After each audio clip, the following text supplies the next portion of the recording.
Hi everyone, welcome back to the channel. Today, we're stepping into the captivating world of the Edwardian era to uncover what daily life truly looked like for families over a century ago. From morning rituals and bustling kitchens to leisure, education, and the quiet shifts reshaping society. We'll walk through their homes and experience life as it genuinely unfolded. So sit back, relax, and let's journey through time to discover the everyday realities, challenges, and joys of Edwardian families.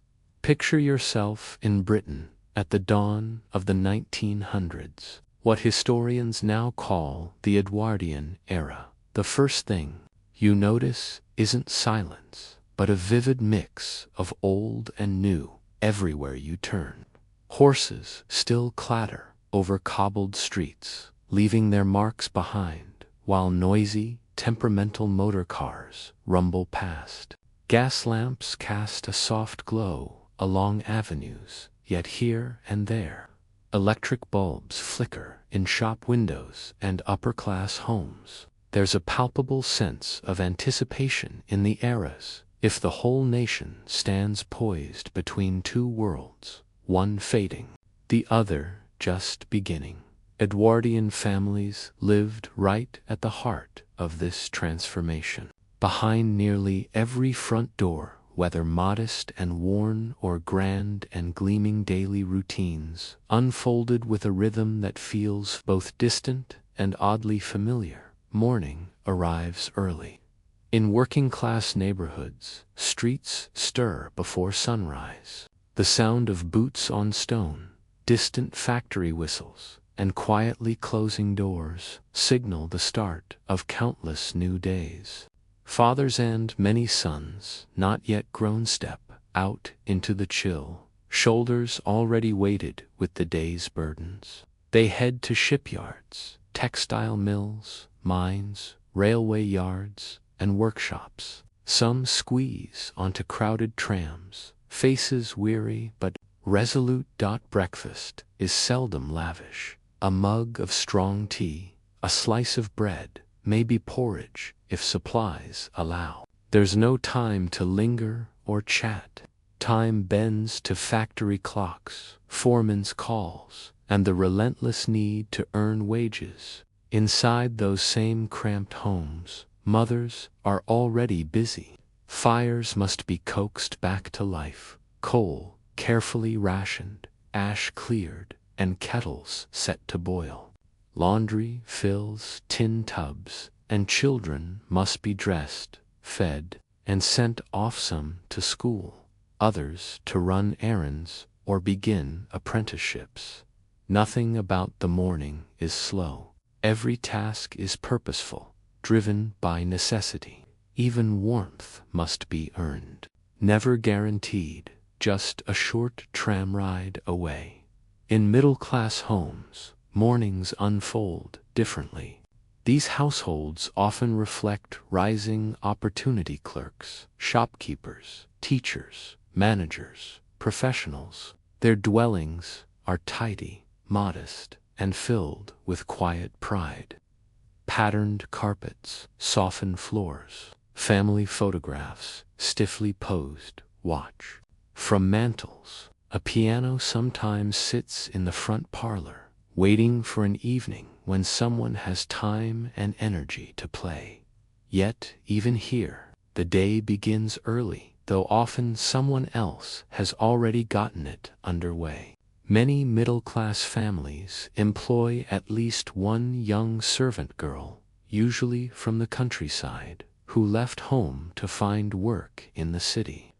Her morning starts in darkness, moving silently from room to room, shaking rugs, lighting fires, polishing shoes, fetching coal, preparing breakfast, though barely more than a teenager.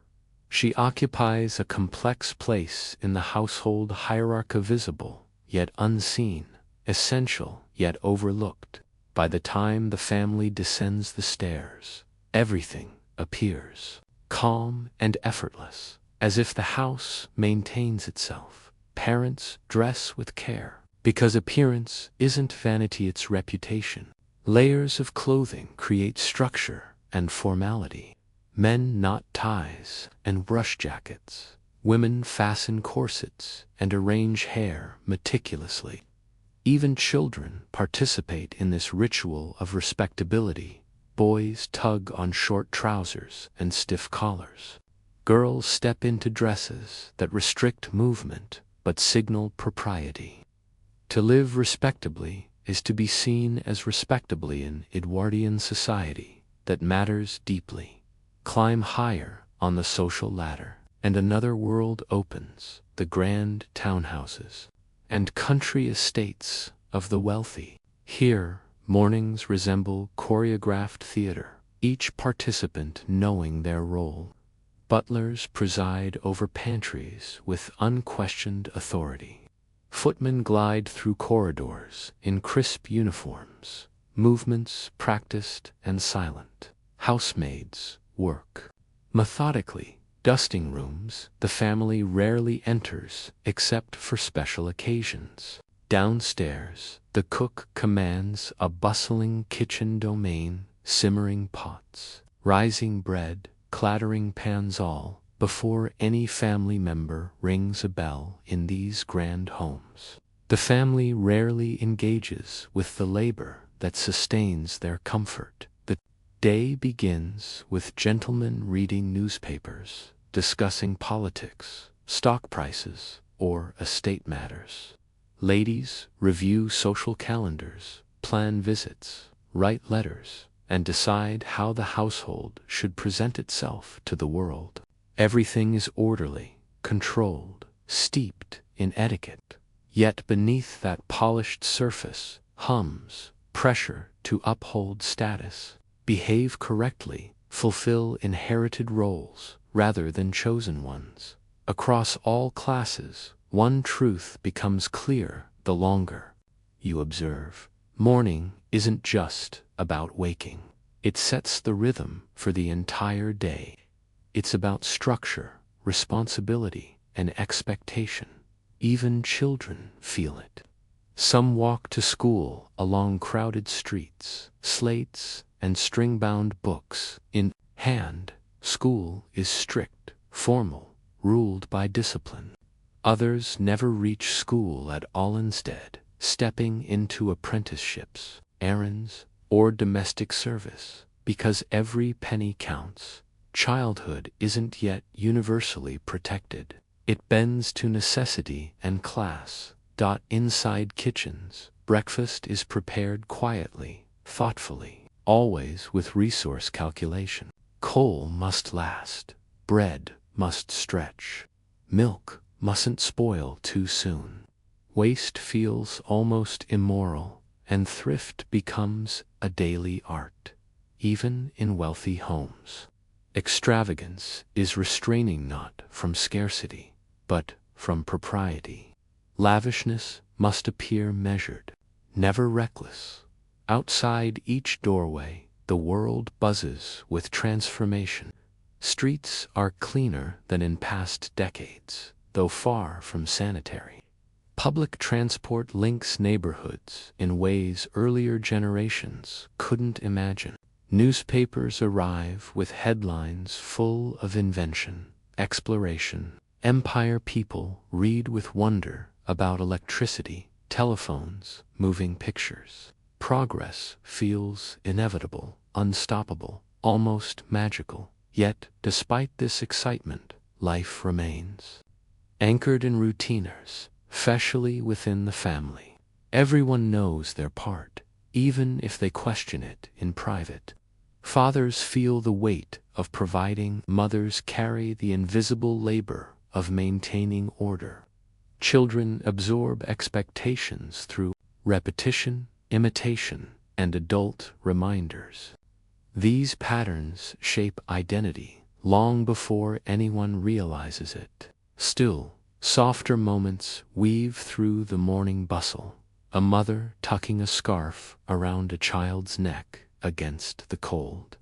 A father glancing back at the window where his family waves goodbye. A servant girl warming her hands by the stove for just a second before climbing another flight with a coal scuttle. In these fleeting gestures, love and duty blend so tightly they're inseparable. The Edwardian family carries itself with quiet confidence, believing society is stable. Roles make sense, the world is ordered. Few imagine how fragile that order truly is. They look at expanding factories, glittering theaters, busy railway stations, see only growth. They read about distant colonies, foreign monarchs, global affairs, and feel assured Britain stands secure at the center of it all. What they can't see from breakfast tables, shop counters, or polished dining rooms is how quickly the future will arrive. For now, though, life flows in carefully shaped routines. Fires are lit, meals prepared, clocks wound, hats retrieved, doors opened and closed. Each day feels part of a long, steady pattern, changing, eternal. And that is the quiet beauty and illusion of Edwardian mornings. They seem ordinary, predictable, almost comforting. They conceal both the strain beneath and the storm. History is gathering beyond the horizon. But in those early hours, as families gather briefly at tables or pass silently in hallways, they simply believe the world they know will endure. Step through the front door of an Edwardian house, and you instantly sense the home isn't just shelter, it's a statement. The walls, furniture, kitchen smells, even footsteps on floorboards tell a story about the family inside. To understand daily life, you must grasp that the Edwardian home was as much about appearances and social expectations as it was about warmth and safety. It shaped life's rhythms from the moment someone entered until the last light dimmed at night.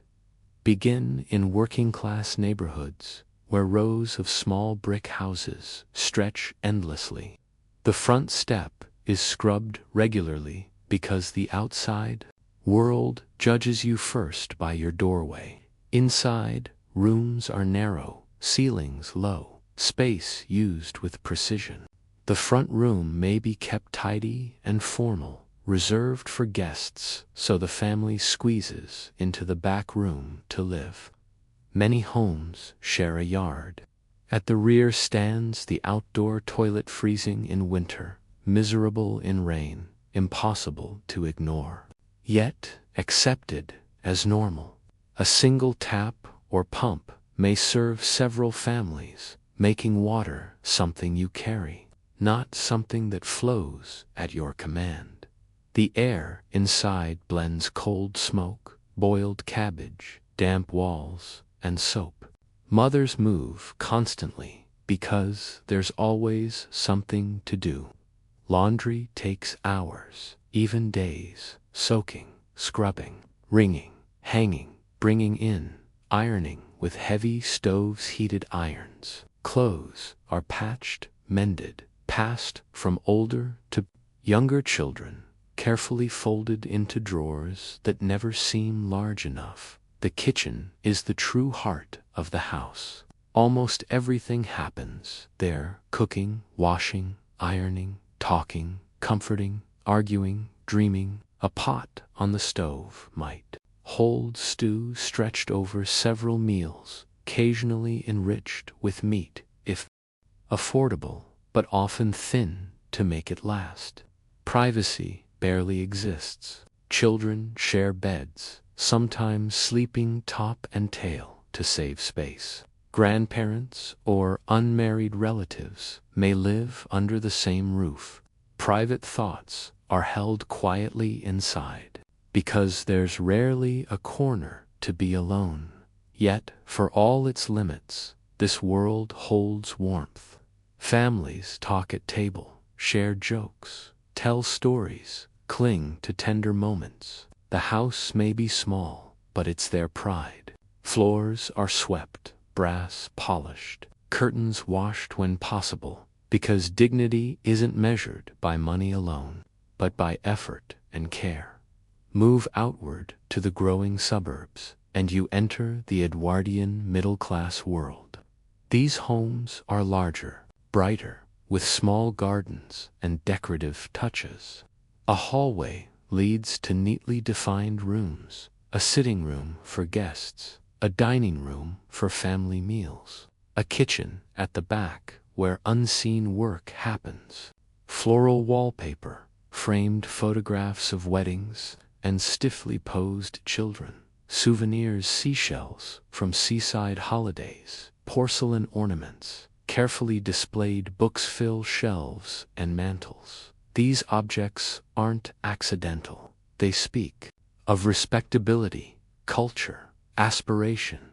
Electricity may be creeping in one room at a time. A single electric lamp, glowing with uncertain brilliance, becomes both marvel and conversation piece. Yet fireplaces still dominate because heat remains local, not central. Families gather close to the hearth in winter, chairs arranged just far enough to avoid ash, but near enough to feel warmth.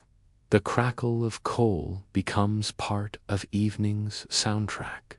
Upstairs rooms serve specific purposes: a nursery for children, a study for bills and letters, bedrooms reflecting household status. Even the staircase carries meaning. The idea of upstairs and downstairs begins long before reaching the homes of the wealthy. In these households, order is essential. Furniture is arranged with intent. Ornaments are dusted daily. Calendars fill with church meetings, social calls, music lessons, school events. The house is both retreat and stageware. Family life must look proper. Women take pride in managing it, even with a servant's help. They plan meals, supervise cleaning, host gatherings, ensure children behave in ways that reflect well on the family. A mother's labor is quiet, constant, often invisible, the steady hand keeping the household clock ticking. Then there are the homes of the wealthy, where public grandeur and private life sharply divide. Approach one, and you're met by sweeping driveways, manicured lawns, elegant facades designed to impress. Inside, spacious halls open into rooms adorned with polished wood, velvet drapes, oil paintings, elaborate carpets.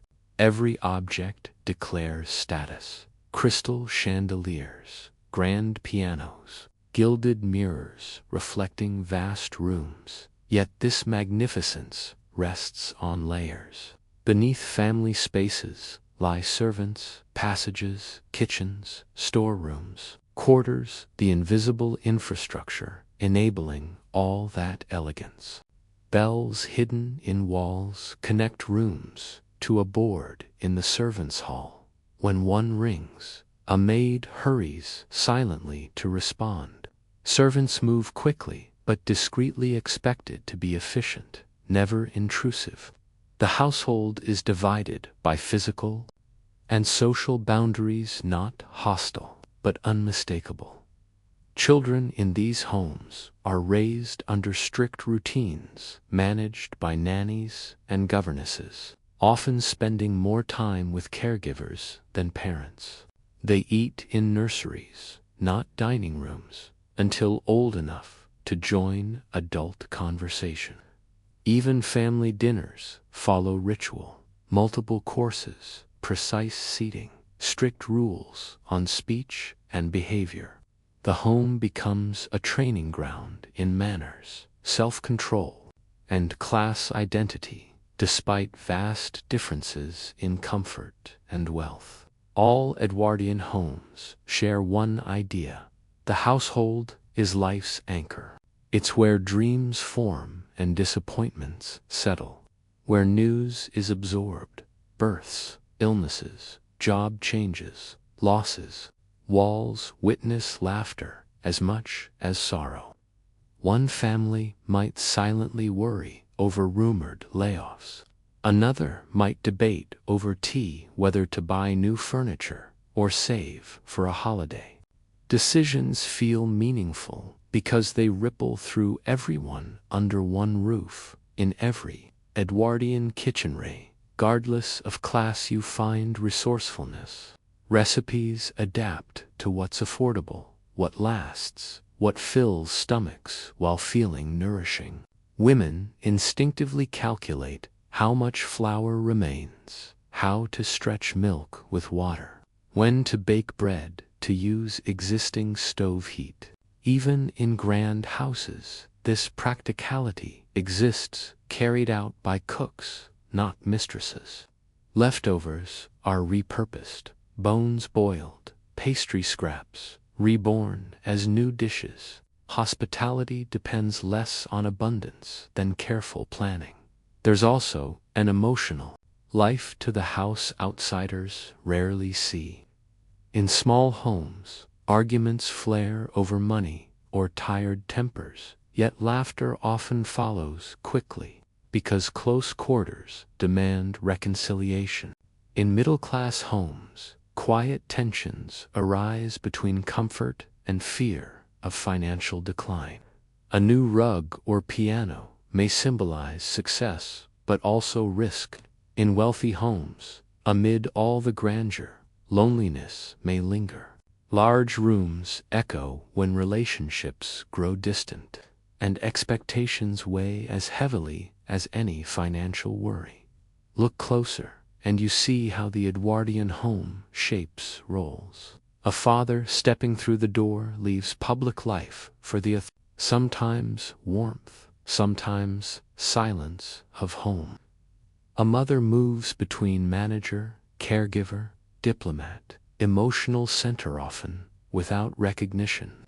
Children learn instinctively who makes decisions, who must be obeyed, where they may play, and when to retreat.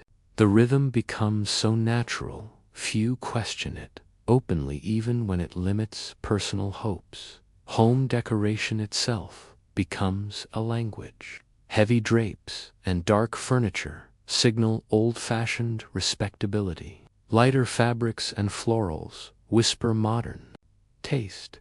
Some homes display the royal family prominently. Others feature religious texts or inspirational sayings. Each object reinforces values the family wants to project inward and outward.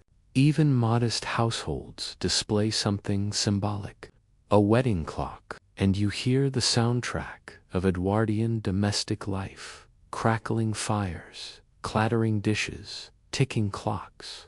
Footsteps on stairs, rustling newspapers, clinking teacups. Parents murmuring decisions after children sleep. Occasionally, laughter bursts through, then the soothing hush of evening as lamps dim and doors lock outside. The world changes fast machines, politics, inventions, but inside, the home acts as a protective shell, clinging to familiar rituals. Yet even this security has cracks. Damp walls breed illness. Crowded streets spread infection. Jobs aren't guaranteed. An injury or downturn can unravel everything. Middle-class families fear slipping downward. Servants worry about losing positions. Wealthy families quietly track estates and investments. To maintain stability, the house is both sanctuary and arena where fortune and effort constantly negotiate. Toward evening, as coal smoke drifts from chimneys and lamps glow along roads, the Edwardian home draws its residents inward again. Children return from school or errands, fathers from workplaces, mothers and servants from endless chores. Supper brings people together round rough, scarred tables or polished ones adorned with candles. Conversation ranges from daily details to dreams of what life could become. Afterward, some families gather by the fire to read aloud or share stories. Others simply rest, listening as the house settles into quiet. All this reveals the Edwardian home was never just a structure. It was a world of rules and warmth, expectations and comforts, struggles and small triumphs. Every class experienced it differently, but all relied on it deeply. Within those walls, lives unfolded in ways both ordinary and profound. The home preserved dignity in hardship, displayed status when possible, and taught each generation their place in a society layered by tradition. To walk through an Edwardian house today in imagination or memory is to see how daily life revolved around maintaining order, protecting identity, and creating stability in a changing world. Every rug, scuffed stair, polished teacup echoes with hands that worked, worried, loved, and hoped there. Though architecture and technology would soon transform dramatically, the emotional weight of home, the feeling that everything important begins and ends, there remained a defining experience of Edwardian family life. Food in the Edwardian era was never just sustenance. It was memory, survival, pride, and hierarchical laid out on plates. To understand how families truly lived, imagine their kitchens, sights, smells, the sounds of knives on boards, quiet meal rituals, and the sharp divide between those who had enough and those who rarely did. Across Britain, gathering at the table revealed one's place in society and what one could hope for from life. Picture an ordinary morning in a working-class neighborhood. The kitchen stirs before the rest of the house wakes. Coal crackles in the stove sparingly, because coal costs money. A kettle rattles as it heats, steam drifting across patched walls. A loaf of bread sits wrapped in cloth to delay staleness. A mother slices it carefully, stretching each piece across meals. She spreads cooled cooking fat, adds salt for flavor. If lucky, jam appears once or twice a week. For many, tea substitutes for breakfast hot liquid to quiet hunger temporarily. Children rub sleep from their eyes, rushing because school or factory whistles won't wait. No one lingers. Meals are practical fuel for work. Fathers may have left before dawn with a hurried bite, or appear briefly, eating with one eye on the clock. Conversation is direct. Who needs shoes repaired? Is there enough for dinner? Are factory rumors hopeful or grim? Affection exists, but not the luxury of leisure.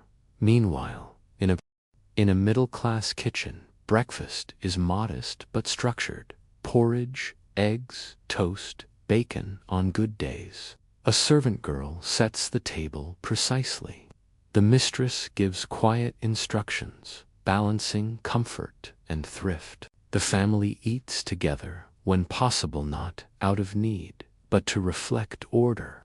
Children learn to sit straight, speak clearly, pass dishes. Even simple meals teach behavior in grand houses. Breakfast is merely the day's opening act. Family members descend at different times, choosing from a spread laid like subtle theater. Omelets, sausages, kippers, fresh bread, imported fruit, all prepared by others, served with grace.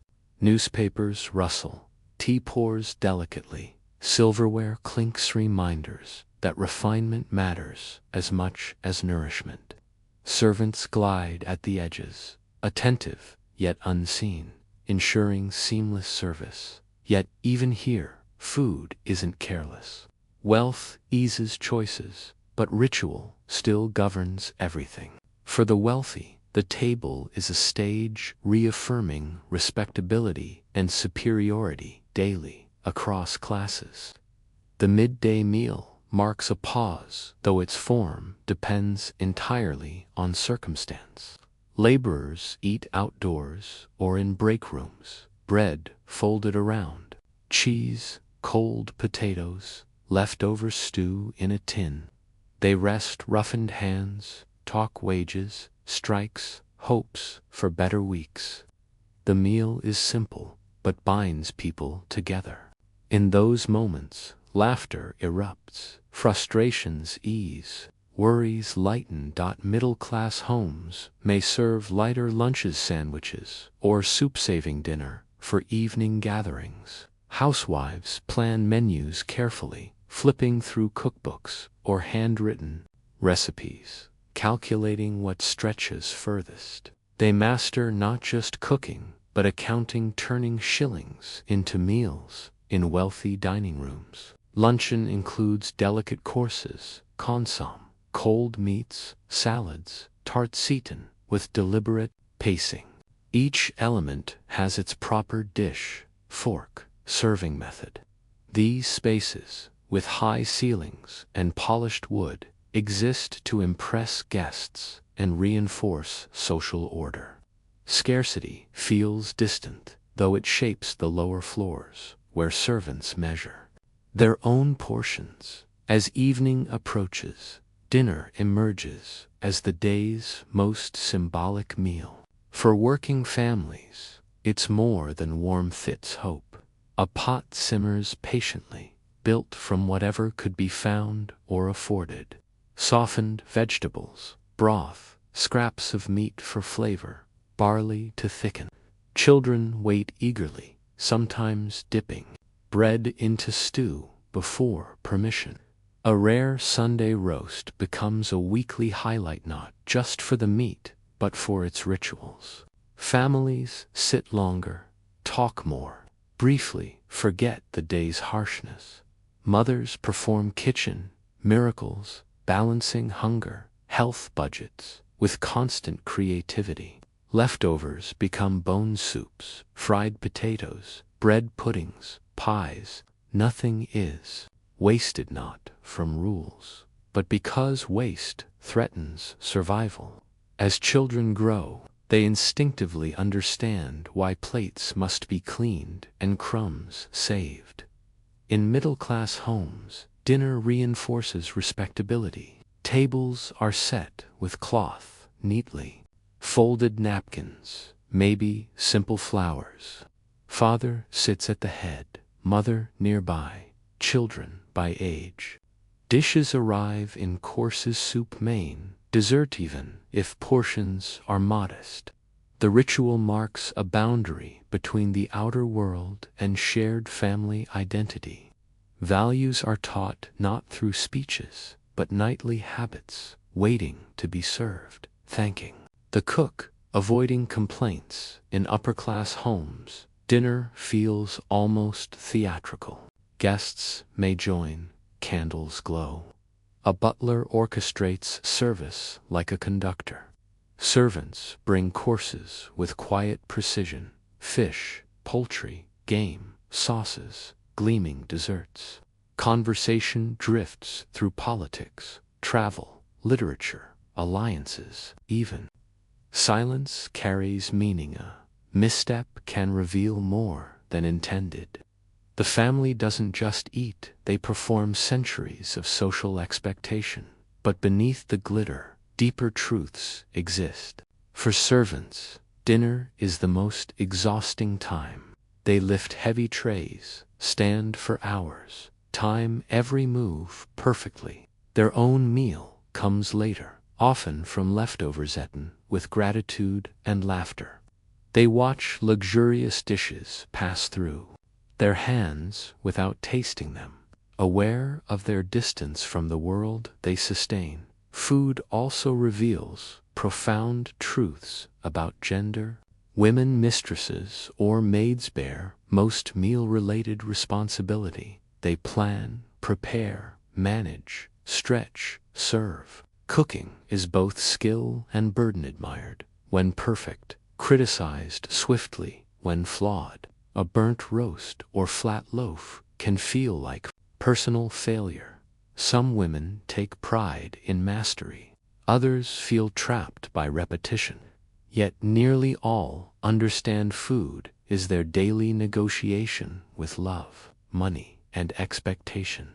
Children learn in these kitchens, too. They sneak tastes, stir batter, peel potatoes, fetch water. They watch elders' hands, how dough is kneaded, onions chopped, steam escapes lids. Through these lessons, they absorb unspoken knowledge, what poverty tastes like, what celebration feels like, what sacrifice looks like in action. Seasonal rhythms shape Edwardian tables. Summer brings fresh market vegetables, families pickle and preserve for winter.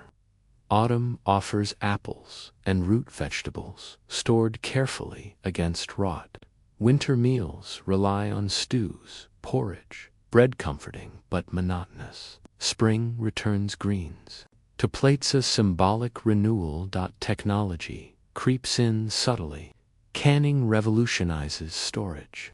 New tools, grinders, hand-cranked mixers, enamel cookwares, preparation, though labor remains intense. Recipes circulate through magazines, whispering new possibilities. Housewives experiment cautiously aware, failure wastes money. Wealthier homes embrace innovation, boldly imported ingredients, French techniques from professional chefs, markets, bakeries, butchers form food cultures, commercial heart. Streets become displays of consumption, baskets of potatoes, carcasses at butcher stalls, fish on ice, vendors shouting prices. Women bargaining over pennies aren't stingy, surviving, knowing where to shop, when to go, how to judge quality becomes as valuable as formal education. These negotiations shape diet and identity, linking families to wider trade and labor networks. Food insecurity casts long shadows. Illness stems from contaminated water or spoiled goods. Overcrowded areas lack sanitation, easing outbreaks. Malnutrition weakens immunity. Doctors advise milk, vegetables, fruit, but advice means little when wages won't stretch that far. Relief organizations deliver soup or bread to the poorest, but charity rarely fills the gap. Hunger, though hidden behind closed doors, remains a silent guest at many Edwardian tables. Yet amid scarcity, ingenuity flourishes. Neighbors share ingredients. Families teach meal-stretching tricks. Community cookbooks emerge not from elite chefs, but ordinary women preserving household wisdom. These recipes become living archives of resilience, which families endured layoffs, turned tough meat tender, sweetened desserts with minimal sugar. For the wealthy, the table tells another story of global ties. Spices arrive from colonies.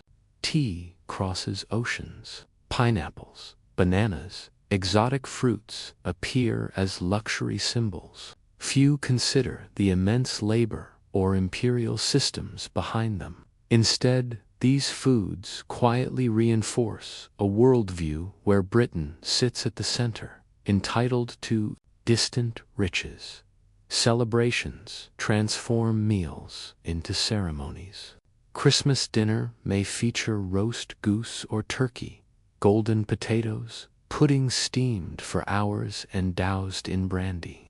Weddings bring layered cakes and overflowing tables. Birthdays, even in poor homes, might include a small, sweet, or slightly richer dish. These special meals linger in memory, proof that joy persists even with limited means. But beyond feasts and scarcity, Edwardian meals hold intimacy. The table is where secrets surface, decisions are announced, mistakes confessed, tensions heal or erupt. A son might say he'll leave school early to earn wages and the mood turns heavy. A daughter might timidly voice dreams of work or study, testing the bounds of her assigned role. News of illness, promotions, deaths, courtships all pass through this shared space, tying emotional life to eating. Late nights bring their own quiet rituals. After children sleep, parents sip tea by low embers, speaking softly of bills, uncertain futures, fading hopes, cherished plans. In wealthy homes, guests linger over wine, discussing politics or art, while servants clear dishes. The table becomes a place where time slows, turns reflective, as the world darkens. Despite class divides, a common thread binds all Edwardian families, the belief that meals anchor life. They organize days, shape relationships, offer grounding. Amid change, industrialization may alter workplaces. Inventions may transform communication. But inside the home, the ritual of sitting together remains steady, a promise that tomorrow, no matter the worry, there will again be bread to slice, tea to brew, dishes to wash, and stories to share. What stands out most is the profound reverence for food itself. Even among the wealthy where abundance appears routine, cooks handle ingredients with care, shaped by older traditions that prize thrift. Wasting food is viewed not just as imprudent, but as morally wrong. In poorer districts, this attitude deepens, becoming a lifelong habit. Children raised in these homes carry these lessons into adulthood. Gratitude, discipline, humility in the face of need. And so, as you picture the Edwardian family at their table, whether in a cramped kitchen or a glittering dining hall, you see far more than plates and cutlery. You see a world negotiating scarcity and privilege, old customs and modern shifts, strict rules and quiet resistance. You see a society that measures stability not by luxury alone, but by its ability to feed, gather, and sustain itself day after day. The story of Edwardian food is, in the end, the story of Edwardian life. It reveals who worked, who served, who held power, who sacrificed, who dared to dream. It shows how. What stands out most is the profound reverence for food itself. Even among the wealthy where abundance appears routine, cooks handle ingredients with care, shaped by older traditions that prize thrift. Wasting food is viewed not just as imprudent, but as morally wrong. In poorer districts, this attitude deepens, becoming a lifelong habit. Children raised in these homes carry these lessons into adulthood.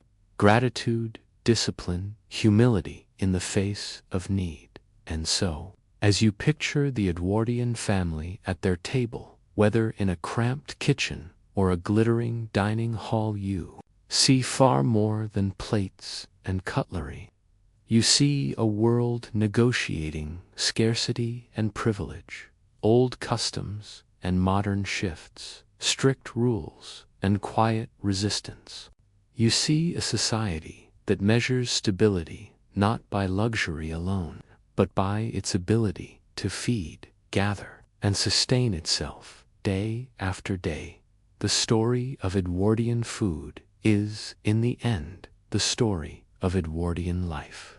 It reveals who worked, who served, who held power, who sacrificed, who dared to dream.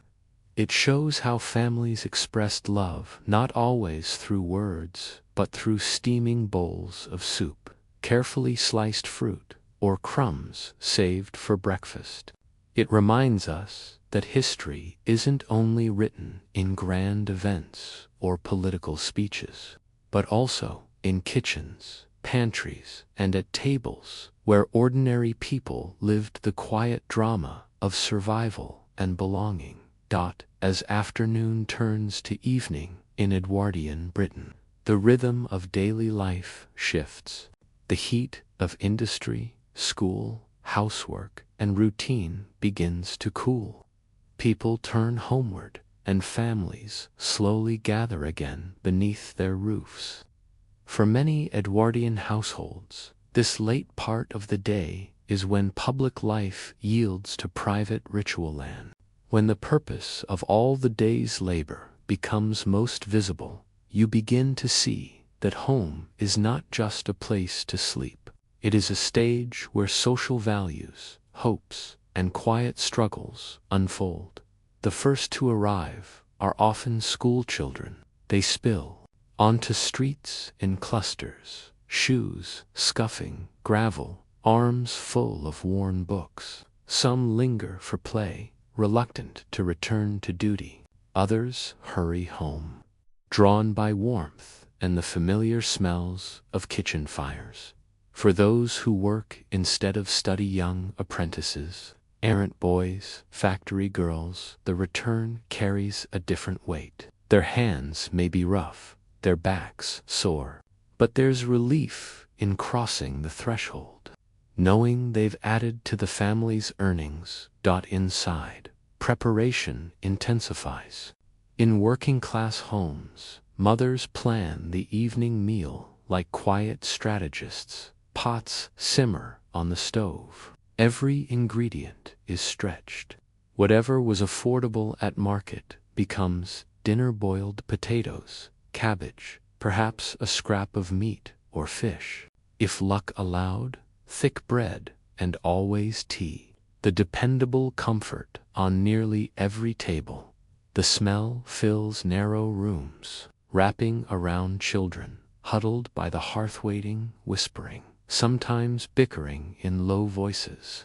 The kitchen is both workplace and sanctuary, and the mother, often exhausted, holds the center with practiced resilience. Space is scarce, privacy almost non-existent. Multiple children share one bedroom. Parents sleep with infants nearby. Every private word risks being overheard. Yet from that closeness springs a deep sense of shared survival. Stories are exchanged not to fill idle time, but because presence is all they have. A boy recounts narrowly avoiding a scolding at school. A girl whispers about a neighbor who left for domestic service in the city. Outside, the world changes rapidly, but inside these walls, the day ends much as it began, practical, focused, rooted in necessity. A short tram ride away, dinner unfolds with more order. The middle-class family treats the evening meal as the anchor of the day. The table is set with intention-polished cutlery, smooth plates, perhaps a simple centerpiece. A servant girl moves quietly through the dining room, placing dishes, warming plates, striving to remain invisible unless addressed. She avoids clattering, aware that each sound might draw sharp reprimand. She's been working since dawn and won't finish until the last dish is scrubbed and the kitchen spotless. When the family sits, conversation follows unspoken rules. Children speak only when invited. The father may discuss office matters, headlines, or a rising colleague. The mother shares small victories, butter saved, a dress needing mending, a neighbor's visit. Everyone learns without being told that dinner is about respectability as much as nourishment. Napkins, posture, and politeness are lessons designed to prepare children for a society built on appearances. Yet beneath this calm, quiet tensions hum. A son dreams of factory machines transforming into airplanes or automobiles, things beyond his father's imagination. A daughter, sharp and thoughtful, secretly wonders if life holds more than marriage and housekeeping. For now, they nod, listen, and play their parts, shaping themselves to expectations, reinforced each evening with every carefully measured bite, higher up the social ladder. The end of the day becomes an elaborate ritual, almost theatrical in precision. This is the realm of long dining tables, silver polished to mirror-bright sheen, and multiple courses carried up from below stairs with military timing. Servants coordinate silently, communicating through glances, knowing exactly when to appear and when to vanish. The butler presides over all, a figure of solemn authority who serves the meal without ever belonging to it. Family conversation drifts through travel, art exhibitions, letters from distant acquaintances, and subtle social alliances. Everything seems graceful, lighter than the heavy realities faced by those who serve them. But elegance carries its own strain. Appearances must be flawless. Every word is weighed. Every gesture obeys invisible codes. Even laughter is tempered, never unrestrained. Beneath chandeliers and floral arrangements, a quiet whisper persists. Do not falter. Do not embarrass. Never let the illusion slip after dinner. The house divides into evening worlds in working neighborhoods. Once dishes are cleared and scrubbed, families gather by the hearth. Stories pass from elder to younger voices, tales of childhood, folklore, war memories, sometimes songs sung softly in dim light. A newspaper circulates among adults, its headlines carrying distant promises and looming uncertainties. Outside, neighbors chat on stoops, share coal when someone runs short, trade news of births, illnesses, or job openings. The community functions like a fragile but fiercely supportive web, and even after the day's tasks end, household work never truly stops. Clothes are mended by lamplight, boots await repair. Bread dough is mixed for morning. The sound of needle and thread is as much a part of evening as any conversation. Duty extends into every hour, shaping character through repetition. Middle-class evenings often include small entertainments. A daughter practices piano notes, floating into hallways where parents read quietly. A son studies by candlelight eyes, heavy but ambitious. Letters are written, carefully composed messages to friends, relatives, or potential suitors. Domestic intimacy here coexists with aspiration. The walls display framed photographs, certificates, reminders that life can progress if one follows the rules and works patiently. Yet the servant's night stretches longer. After the family relaxes, she scrubs pots, polishes tins, irons shirts. For tomorrow, her body aches, but she rarely complains. Her future depends on references, reputation, obedience. Sometimes she pauses, listening to laughter upstairs, wondering what life might be like with choices instead of circumstances. Then, with a sigh, she returns to her tasks. Dreams are folded away like linens tucked back into their cupboard for the wealthy. Evenings may include guests, card games, music recitals in the drawing room, or long talks by crackling fires. Young daughters perform to showcase accomplishments, singing, playing violin, demonstrating poised conversation. Marriage prospects are considered subtly, not discussed openly, but always present in parental glances. The family name moves through each gathering like an invisible guest. Everything from how one pours tea to how one accepts a compliment becomes part of an unspoken test. Still, beyond class and privilege, common threads bind all Edwardian families. As night deepens, lamps dim, fires burn to embers. The outside world grows quiet, broken only by carriage wheels, a distant factory whistle, or a night watchman's call. Inside bedrooms, routines unfold with familiarity.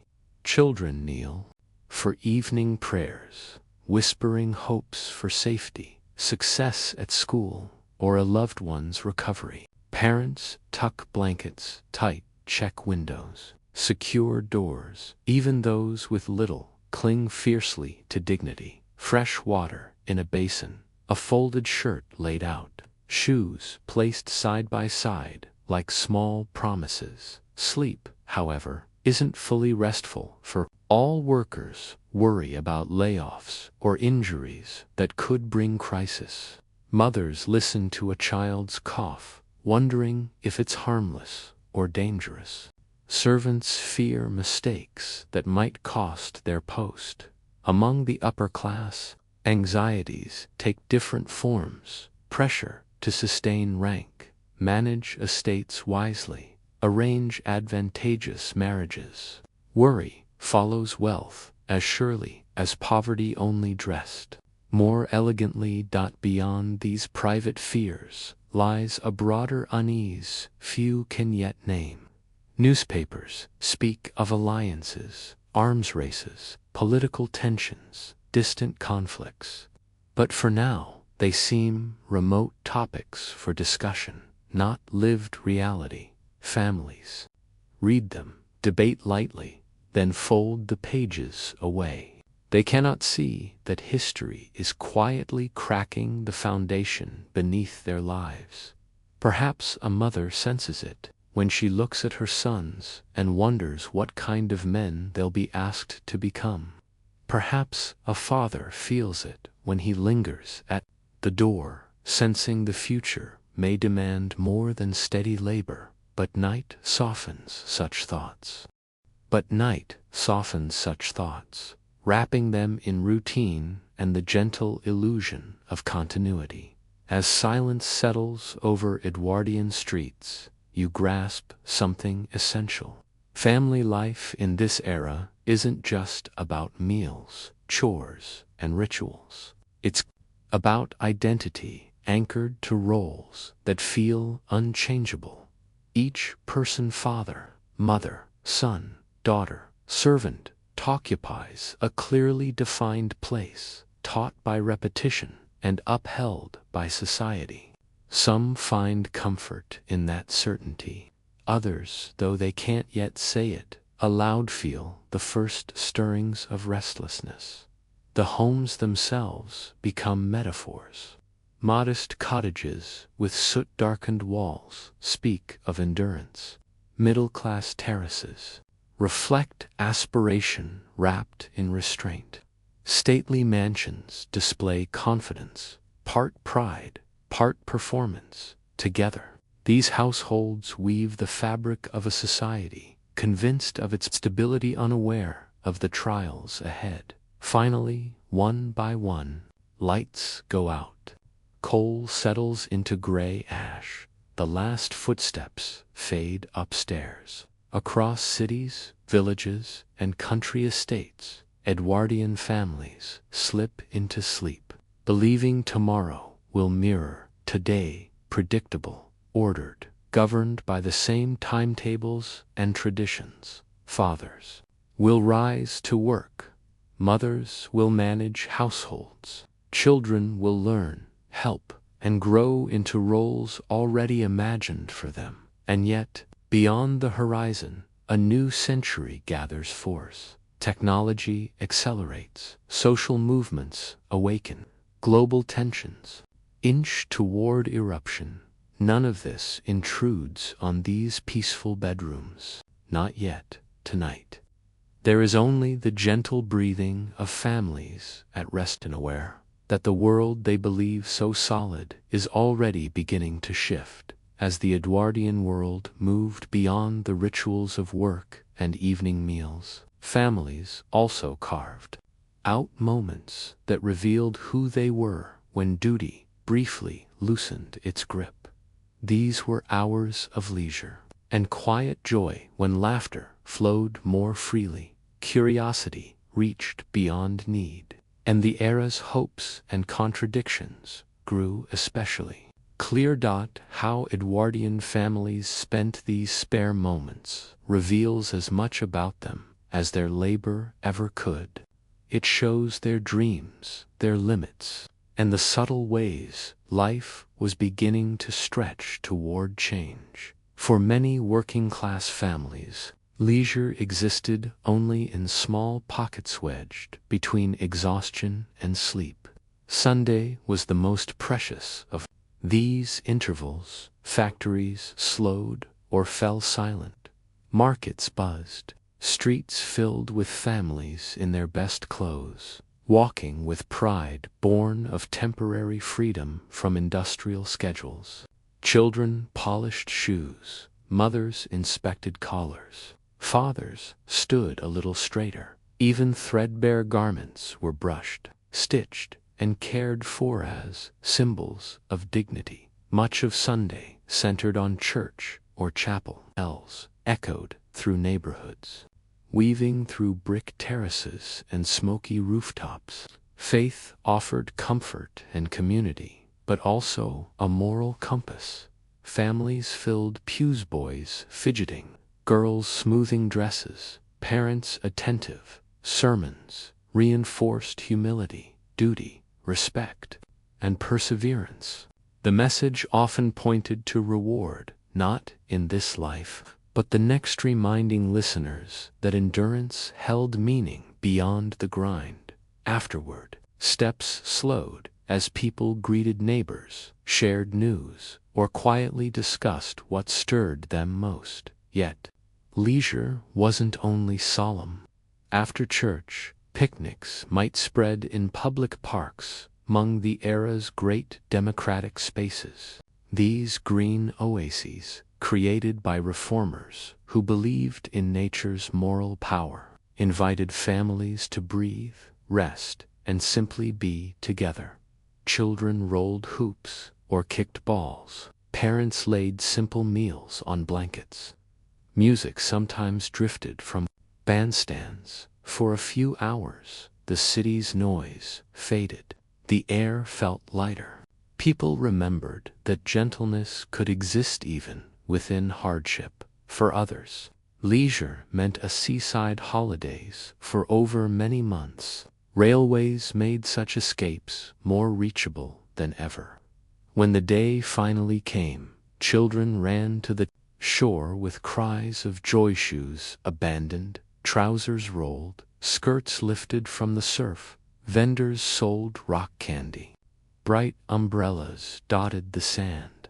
Laughter rode the wind. Working men and women, accustomed to grime and noise, stood quietly at the water's edge, letting waves wash over their feet as if the sea might rinse away worry itself. Meanwhile, middle-class leisure unfolded with greater polish and predictability. Afternoons might feature tea in the drawing room, fine china, small cakes, neatly sliced bread and butter.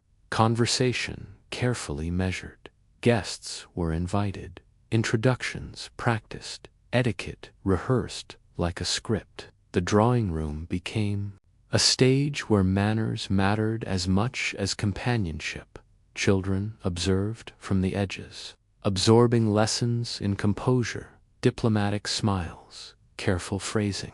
Here more than in any classroom, they learned the subtle language of respectability.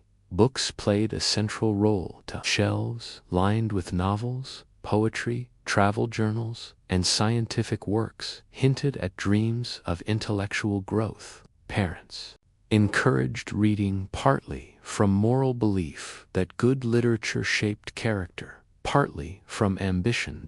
To be well read signaled advancement, education, possibility. A son might lose himself in tales of explorers braving unknown lands.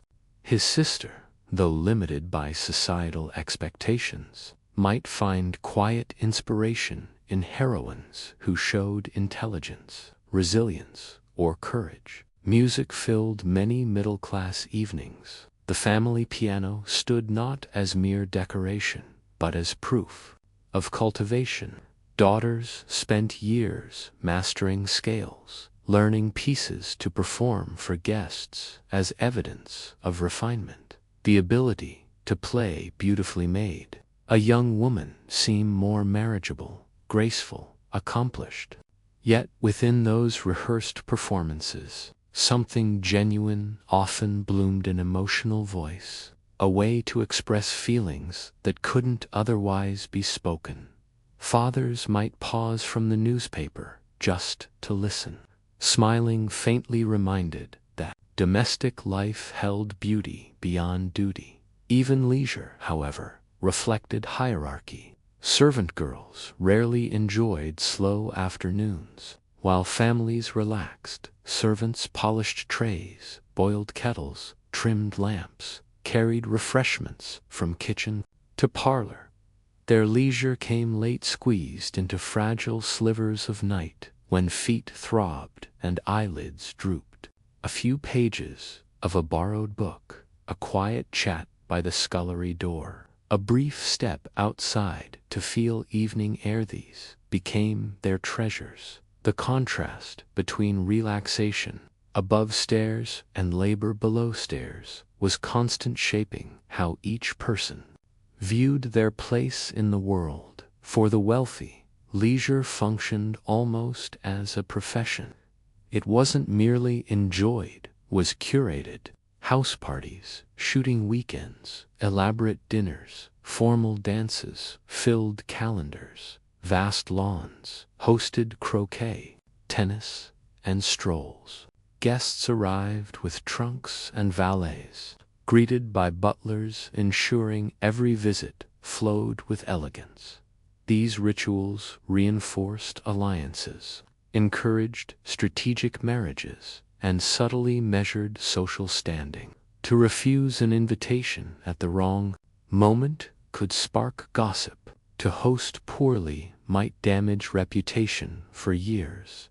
Leisure here was both pleasure and performance. Carriages rolled through manicured grounds. Women in elaborate gowns shaded themselves with parasols. Men discussed politics or estates while appearing perfectly at ease. Music drifted from grand pianos and string quartets.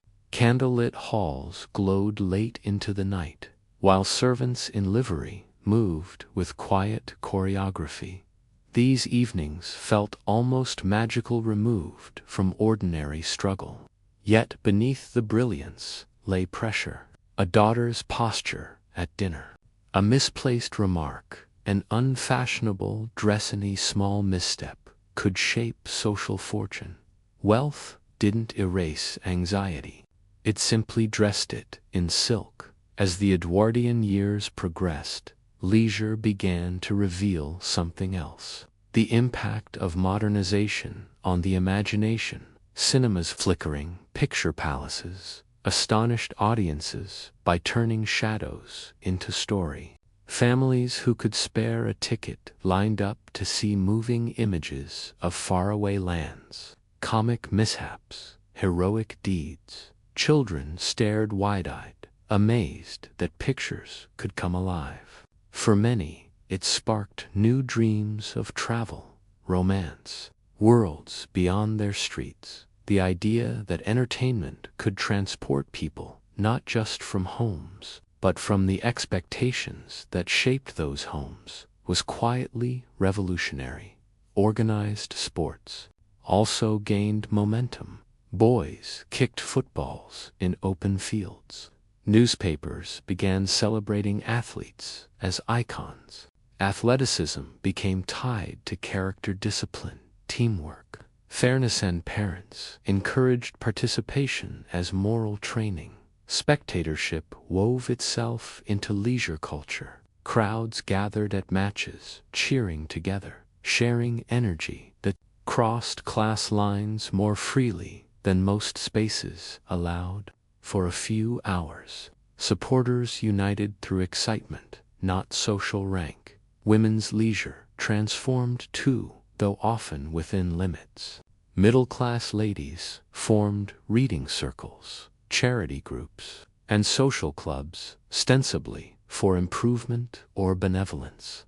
These gatherings quietly nurtured discussion about rights, education, independence. Mothers brought daughters along, exposing them to conversations that just hinted, that their futures might not be as constrained as tradition claimed. These seeds of change were planted gently, without open rebellion, but they grew.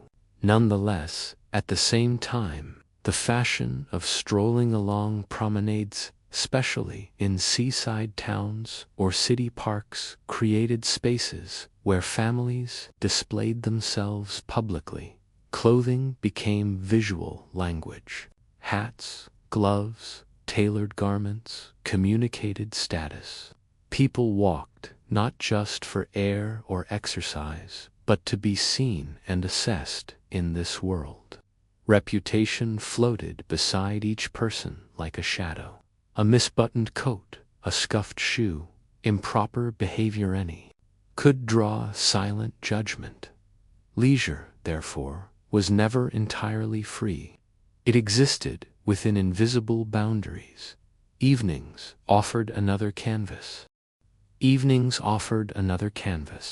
Lanterns and gaslights turned city streets into glowing ribbons, inviting families to theaters and music halls. Comedy acts, singers, acrobats, dramas entertained audiences from all classes, though theaters remained socially stratified.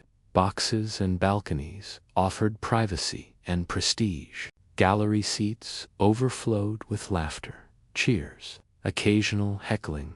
Performances reflected life exaggerated, dreams heightened, sorrows made poetic, injustices dramatized. People left with buzzing minds, lighter hearts, sand, sometimes quiet, reflection on their own lives. Yet leisure could deepen inequalities.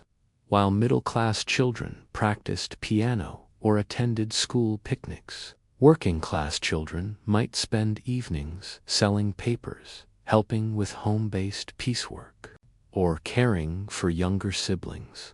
Their games were quick skipping ropes, marbles, chalk drawings on pavement squeezed between chores. Their imaginations still flourished, but responsibility pressed on them too soon. Family storytelling bridged many divides. Grandparents recounted Victorian hardships, rural memories, dramatic moves to cities. These stories stitched generations together, reminding children that history lived not just in books, but in the lives of those they loved. Around fireplaces and tables, laughter mingled with wisdom, courage, sacrifice, resilience preserved, not by schooling, but by spoken word passed through time. Perhaps the most revealing aspect of Edwardian leisure was its deep tie to community. Village fetes, seasonal fairs, neighborhood celebrations gathered families into shared joy. Bright ribbons fluttered on poles, sweets filled stalls. Games invited children and adults alike, dancing under strings of lanterns. People forgot class differences for a few hours, swaying to melodies that belonged to everyone. These gatherings reminded families that despite rigid hierarchies, they shared the same fragile world, more dependent on one another than society often admitted. Behind all this, however, hovered leisure's deeper purpose: restoration.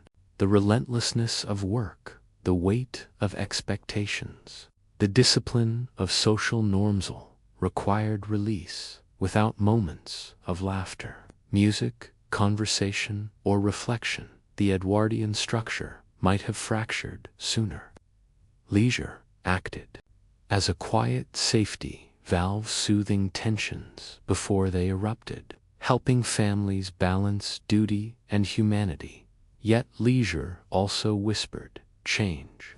As people read new books, watched new films, attended rallies, or overheard debates about suffrage and labor rights, they began to imagine alternate futures. Workers questioned whether days must always be so punishing. Women wondered why intellect should be confined to parlors and piano lessons. Young men saw the world not just as a ladder of obedience, but as a stage of possibility. Leisure unintentionally became a classroom.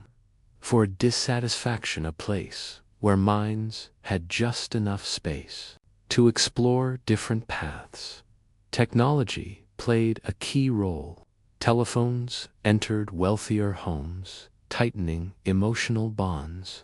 Gramophones brought music into living rooms without live performers, turning rainy evenings into intimate concerts. Cameras captured frozen moments, children squinting in sun, mothers smoothing hair just as the shutter clicked, preserving emotion in ways earlier generations never could.